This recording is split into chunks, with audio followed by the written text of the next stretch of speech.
Hello and welcome to this special report here at XM.com. With only a few days to go until the first round of a snap parliamentary election in France on the 30th of June, opinion polls suggest that the Ensemble coalition, led by President Macron's Renaissance Party, is in third place. Is France headed for political turmoil? And what will this mean for the euro? I'm Maria Pachardez, and joining me is the lead investment analyst Rafi Boyadjian.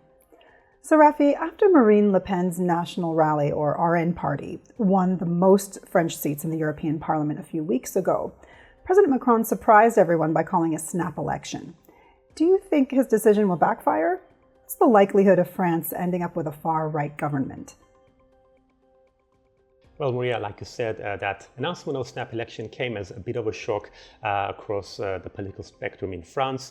What President Macron was hoping to achieve by calling a snap election is that perhaps, the fact that the far right did so well in the European elections, it would have been as a bit of a wake-up call for other parties to kind of say, hang on, we can't let the far right gain power, so we need to kind of unite. And potentially Macron was hoping that, he would either get other parties to rally but behind his coalition, or at the very least get French voters to rally behind, say, more centrist parties.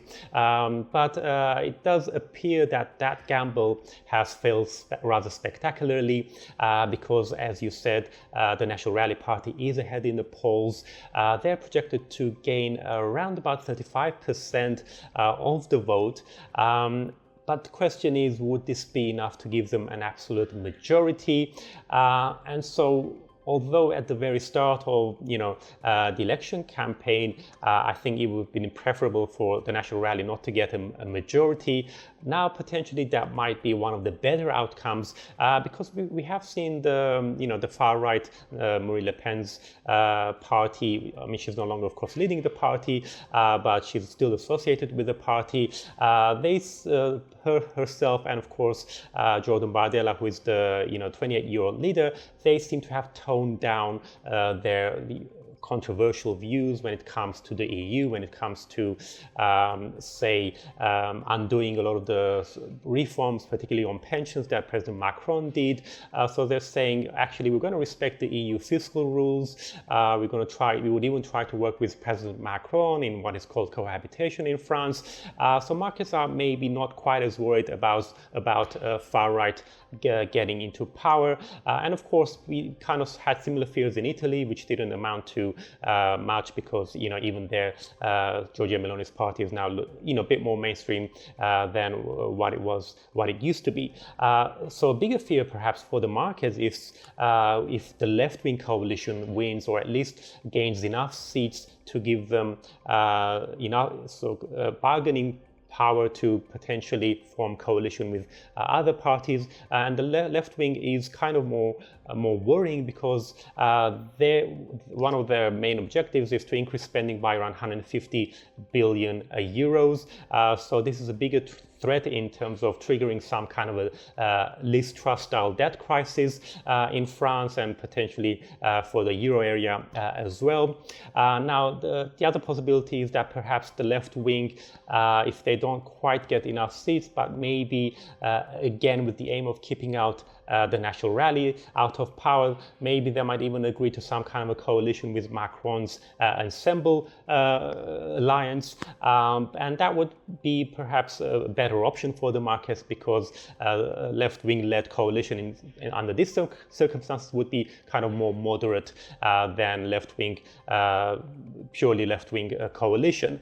So there's a lot of possibilities, but the problem is that if nobody gets an absolute majority, political parties in France are so fractured that any sort of other kind of alternative coalition might not last very long. That would lead to a prolonged period of instability in France, and this is significant because France, of course, the French economy is the second largest in the euro area, and of course France is I guess one of the key voices when it comes to the EU, for the EU integration and so on. I think there's a real risk that this could drag on. The other thing we have to note is that under the French constitution, it's not possible to hold another election until 1 year has passed since the last one. So we could end up with a whole year of uncertainty. Now, there's a possibility that if just it seems impossible for any parties to form a government, President Macron might have no choice but to resign. He said he wouldn't do that, but that is another risk.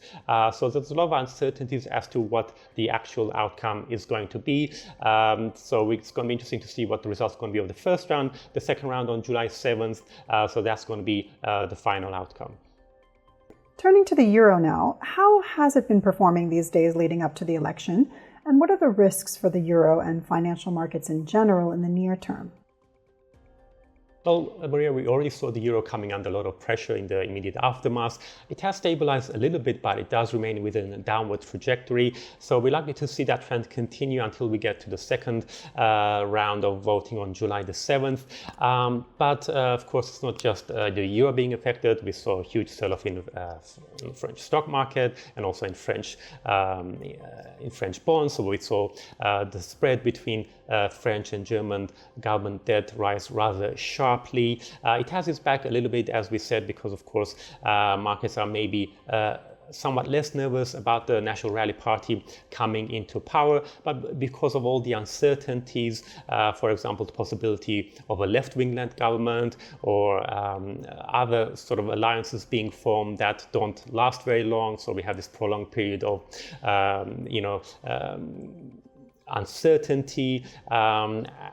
All this could be negative for the euro, but the other concern is that the effect this would have on businesses. We saw from the latest PMI numbers that the political uncertainty in France and generally in Europe as well, on the back of the how well far-right parties did in the European elections, this has cast a shadow over the business outlook. And whenever there is pessimism, businesses tend to invest less. So should the European Central Bank start to see that the situation in France is having effect on the French economy, as well as a little bit more broadly as well in the Eurozone, we could see the ECB potentially being inclined to cut rates more aggressively. And so in the worst case scenario, the euro might indeed reach parity again with the US dollar. Rafi, thanks so much. And thanks for joining us for this special report here at XM.com.